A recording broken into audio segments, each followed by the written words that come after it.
most clients are wanting to elect S-Corp status for some tax advantages. And there's some debate over whether that works. But what they're really trying to do is pay themselves a low salary and then take most of the income as a distribution and avoid some employment tax. They're avoiding Social Security and Medicare. The IRS kind of frowns upon that, and it's a highly audited topic, but a lot of people do it. Welcome to episode 73 of the Weekly Docket, a podcast by the Silberman Law Firm. Today is June 5th, 2025. I'm Phil Silberman, owner of the firm and your host, and I'm joined by a special guest today, Donna Hurd. She's a lawyer in our Dallas office. And Hey, Donna, hi, Donna. You've been with us almost a year now. Is that right, Donna? I think a couple months shy, but yeah, about just a year. Okay. And how are you liking the practice areas? Honestly, I like it. I think having been sort of different cases in the different areas we practice has actually given me a bigger picture of the different areas of law that you can practice. Having just done criminal law before this, I kind of like the experience of trying a little bit of everything. I've come to really like probate, probably the most, but I think all of them are interesting. Yeah. And for our listeners that don't know, if you're a lawyer, we have a lot of lawyer listeners. They obviously know what probate is, but if you're a listener who doesn't know what probate is, it's basically just the process of settling estates in a specific court. When someone dies, you need to clear up estate and assets. That's the probate process. And Donna, you came from a prosecutor's office in Bexar County. So what made you want to stop putting bad guys in jail? Kind of several things, just wanting to try something new. Government politics is an all government job, and mostly just trying to see what else is out there. I did enjoy the work at the DA's office and the good that we could do. But yeah, just trying something else, especially trying transactional work. I think maybe my personality is a little more in line with transactional work. I don't mind litigation, but it's definitely pretty fast paced. And so just taking an opportunity to see if even doing both. I have litigation cases right now in the civil realm, but also probate and other things that are just less adversarial. Yeah. So you were at the DA's office. You were there for what, a couple of years? Yes, I think when I left, it was about 2.5 years. So younger prosecutor, when you're young and you say in your final, you were there the last month or so, did they finally let you start to do some kind of your own cases, or tell me about what kind of cases were you prosecuting the most after you'd been there, after you'd been at the Bexar County prosecutor's office? So actually, I guess the way it works, at least in Bexar County, it's more you have a specific court that or you do intake, which is you don't really see the courtroom. You kind of review cases, determine if there's enough. Obviously, maybe not obviously, but police usually have their form of probable cause if they're going to make an arrest. But not all cases are the type where a police officer shows up and someone gets arrested. There's plenty of cases, particularly family violence cases, where people may go report, may show up to the police after the fact, in which case no one was arrested. So you have to analyze those cases with your own. Is there probable cause? Is there enough to prosecute this case if it were to go to a court? So you're doing a lot of investigation, trying to figure. Yes. Yeah. And did you ever get to the point where you were able to try a case against a defendant or someone who's been accused of a crime, or do you not get to that point yet? Yes. So I actually did both. Okay. I did intake for probably at least half my time there. And then the other time I was in a few courts. So I guess to circle back to that, you get assigned to a court. So for example, at one point I was so Bexar County has 2 designated family violence courts at the misdemeanor level. So there's also the felony level, but at the misdemeanor level, there's 2 courts. I believe it's the 13th and the 7th.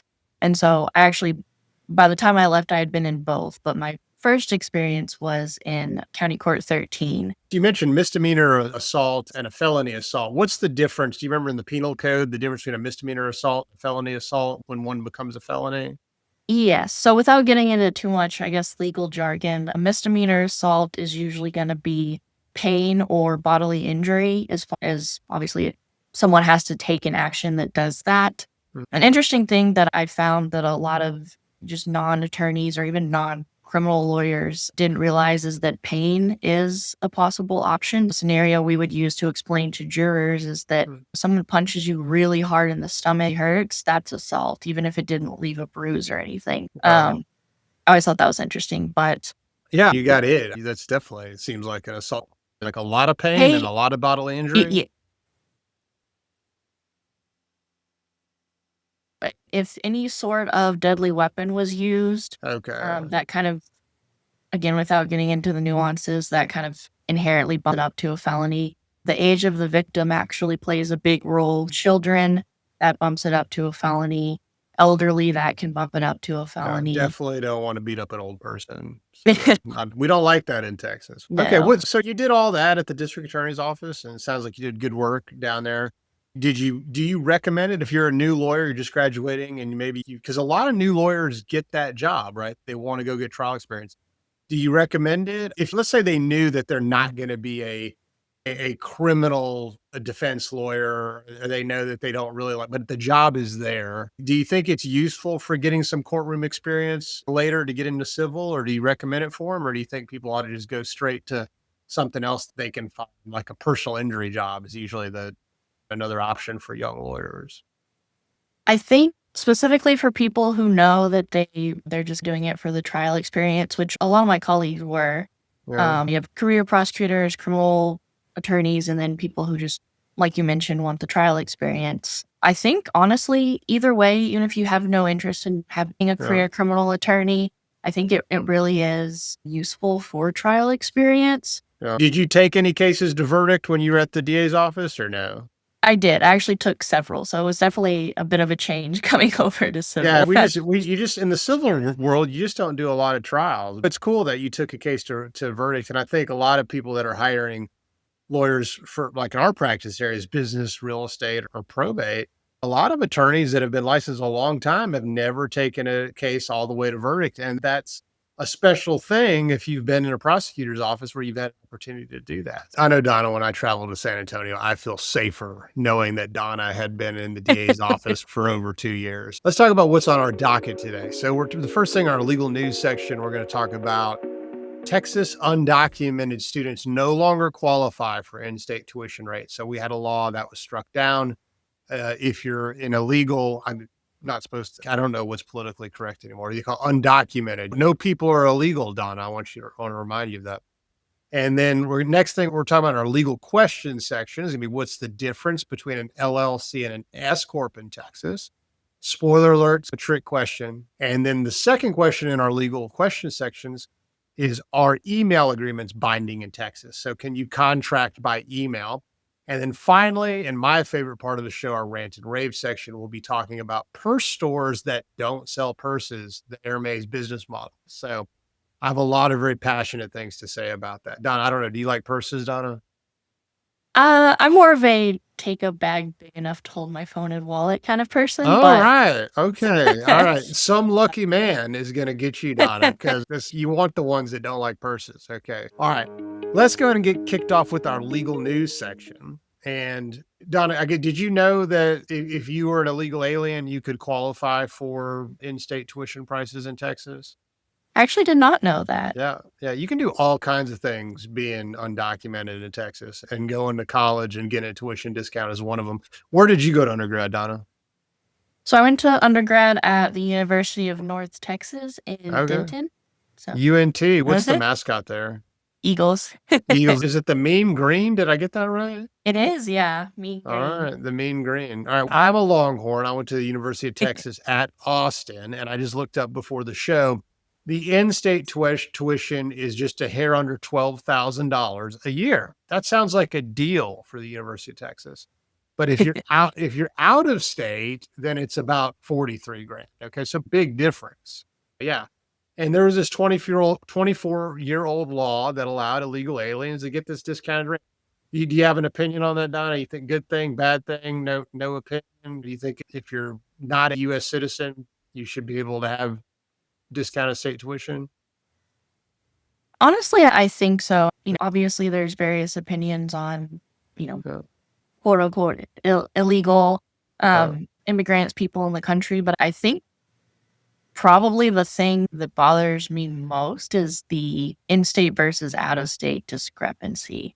I think it's a pro that Texas has a law that allows you to have in-state. yeah. I definitely understand wanting to keep people in your state who grew up there, maybe familiarity, but personally, I think, especially with the specific gap you mentioned at UT, it just seems a bit excessive So to have that in general. it's a big gap. It's a big gap for certain. I think the spirit of it is, hey, they're Texas funded schools. We want to give our residents priority. So in a place like Texas, where you've got a lot of colleges that are somewhat decent, that can be a real good thing. If you like grow up in Mississippi or like Alabama, I'm really going to offend some people from Mississippi and Alabama. Maybe the state schools aren't that great a deal. So I think it is very state dependent. But if you were undocumented, you could have got in-state tuition no more, right? The Justice Department filed his lawsuits. The Trump administration filed a lawsuit. Wichita Falls Division, Northern District of Texas. That's Reed O'Connor's court. He was a George W. Bush appointee, long been a favored judge for sort of the Texas Attorney General's office to get conservative opinion. So it's a little bit of form shopping there. Filed in his court, and state of Texas, no surprise, Donna, did not protest. They just said, thank you, Justice Department, for filing a lawsuit against our state.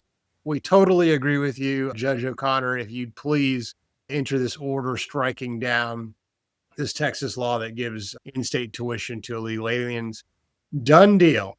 Done deal. And there's some quotes here. I think we've got Ken Paxton came out in favor of this, said took credit saying, hey, this is a good thing. We've ended this discriminatory and un-American provision. Major victory for Texas. Pam Bondi, I don't know if I'm saying her name right, but she is the U.S. Attorney General. She said in a statement that under federal law, schools can't provide benefits to illegal aliens that do not provide to U.S. citizens. So that's how that shook out, for better or worse, whichever side of the political aisle you are on now. If you're an undocumented person or an illegal alien, you're not getting Texas in-state tuition. Side note, Senate Bill 1798, and there was an equivalent bill in the House, there was already going to pass saying the same thing. So we just got the shortcut here. That Senate bill was authored by Mays Middleton, and just shout out to Mays. We had Mays on the show a month or so ago, 2 months ago, and he's now running for Attorney General. So Mays authored that bill. Ken Paxton took credit for it. The U.S. Attorney General, Pam Bondi, says, all right, done. And Judge O'Connor struck it down. So that's that. Let's move on to our legal questions section. And we've got what's the first question we're answering? What is the difference between an LLC and an S-Corp in Texas? Yeah. What's the difference between an LLC and an S-Corp in Texas? Have you formed some LLCs for clients at our firm, Donna? I have actually 2 or 3, I think. Okay, great. Did the clients ever ask you, like, hey, should I be an S-Corp, or do you ever have to address that issue? I have, yes. Not just with clients, but potential clients. A lot of times they'll say, I want an S-Corp. But when I speak to them and what they're wanting, it sounds like they're wanting an LLC. So I kind of have to explain that an LLC is the legal entity. And in Texas, they can basically designate their as an S-Corp for tax purposes. They're not necessarily creating an S-Corp in itself. They're more designating for tax purposes their LLC. Yeah, that's exactly right. And I think what happened, it's very rare that we form a Texas corporation nowadays. And that's because LLCs came around in 1997. The law is slow to adjust and adapt. So they haven't been popular for very long, but now, probably the last 5-10 years, they've become the standard. And they're just so much easier to deal with because an LLC arises out of contract, where a corporation, you're dealing with personal property shares. So they're a lot more cumbersome. So LLCs are great. And the good news is you don't need to form a Texas corporation to have an S-Corp. You actually just form the LLC and you elect S-Corp status. Now, when you form the LLC, Donna, when you form an LLC, the IRS will default it to one of two things. It's either going to be a disregarded entity if there's one member or only one member, or it's going to default to a partnership if there's multiple members. So you'll remember that when you've got a client, you can just, hey, give them a nudge, whatever you really want the tax status to be, make your election. Most clients are wanting to elect S-Corp status for some tax advantages. And there's some debate over whether that works. But what they're really trying to do is pay themselves a low salary and then take most of the income as a distribution and avoid some employment tax. They're avoiding Social Security and Medicare. The IRS kind of frowns upon that, and it's a highly audited topic, but a lot of people do it. But yeah, so very rare to form corporations. Most of the time we form LLCs, and the deal on that is LLC is absolutely a legal entity. Corporation is a legal entity, but there is a difference. And the S-Corp is a tax election. If you form a Texas corporation, that defaults as a C corporation, which almost no small business owners want. Because did you take business law in law school, Donna? Oh, I did. Did you take tax? I did take tax too, actually. Yeah. The C corporations, the reason people hate C corporations is because your income basically gets taxed twice. If you're a C corp, you'll have your income taxed, and then if you make a distribution, you'll pay a tax.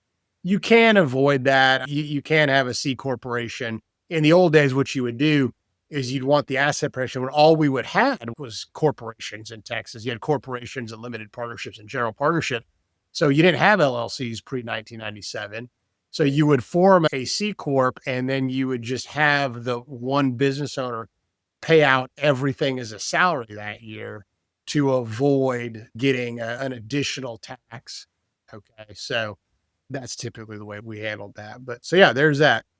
Next legal question that we're talking about today is, are email agreements binding in Texas? What do you think, Donna? Not to pull the famous lawyer answer, but it depends.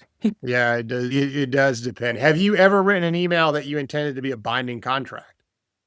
I have, actually. Yeah. So we do it as lawyers as Rule 11 agreements. Oftentimes you'll see it's a lazy lawyer's Rule 11 agreement. So just, hey, let this email serve as a Rule 11 agreement to do X, Y, and Z.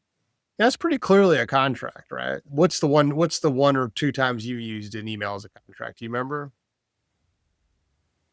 I believe it was, I already had a client who maybe had an established contract to Yeah. litigation, but they had some other small kind of legal issue or something that they wanted to discuss with me or just get my legal opinion, that something I'm familiar with but isn't really related to what they hired me for. I have done sort of email contracts of, okay, confirm and sign this email that this is the scope of what you're wanting to ask and what you're wanting my legal opinion of, just to be a quick, not having to do a formal Rule 11 or anything like that for what would amount to maybe 45 minutes to an hour of just carrying a situation and then just giving a general opinion on what they might want to do.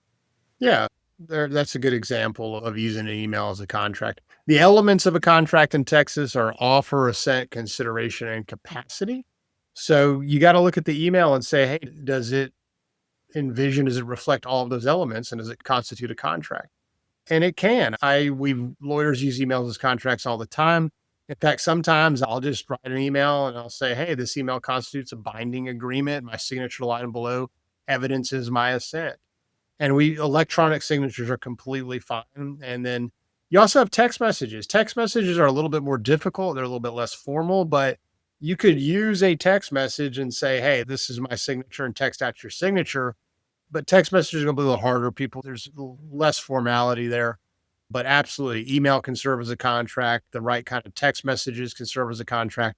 You don't need anything official to have a contract in Texas. You just need to satisfy the elements. So be careful with emails you're sending out there. All right, that brings us to my favorite part of the show. This is our rant and rave section, purse stores that don't sell purses, the Hermes business model. Are you familiar with Hermes? Are you a fan, not a fan? Much about it? I've heard of them. I think I've probably heard about them in songs more than anything else, to be honest. Like rap songs? Like you listen to a lot of Um, rap songs about Hermes? Hermes. there's a few. I like all kinds of music. Okay, all right. So that's how you roll. All right, Donna. Good to know. I'm getting to know you a little bit. So Hermes is a really fancy store, French store. Okay, very storied brand. And I'm married. I've been married about I think 20 years. I'll be married to 20 years in coming up here in about 6 days. I'll be married 20 years in 6 days. But a big anniversary coming up. Congrats. Coming up. Yeah. Maybe I need to try to find an Hermes bag for my wife. But she's always wanted a Birkin bag. And I'm not a super savvy guy when it comes to retail. So I looked at it's a $9,000 purse, Don. And I'm like, yeah, that's a lot of money. But my wife and I, we've been married a long time. And let me go. And she's always wanted, I'm going to buy her this $9,000 bag. I go into the store, I go to the Hermes store in Houston, and I walk in. I'm like, okay, do you have a Birkin bag? And they're like, I think the sales rep was trying to be nice. She did not audibly laugh at me.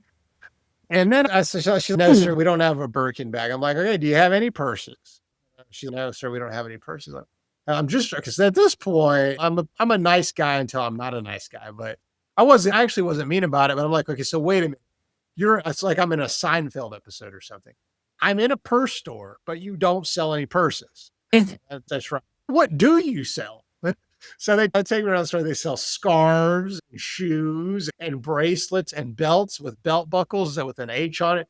Anything that's not a purse, they will sell you in the purse store. And I was like, all right, so you can't buy a Birkin bag. And over the years, I've bought her some little trinkets from Hermes, but turns out if you want to buy an actual Birkin bag, you have to buy it used. And they're more money. Donna, do you know how much they cost? Do you think? Wild guess. It's in the short show.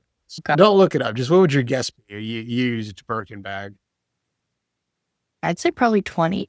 They're already right. You're right on 20. Oh. You can go online. Maybe I'll get my buy, but I feel bad because the anniversary is coming up. It's 20th anniversary.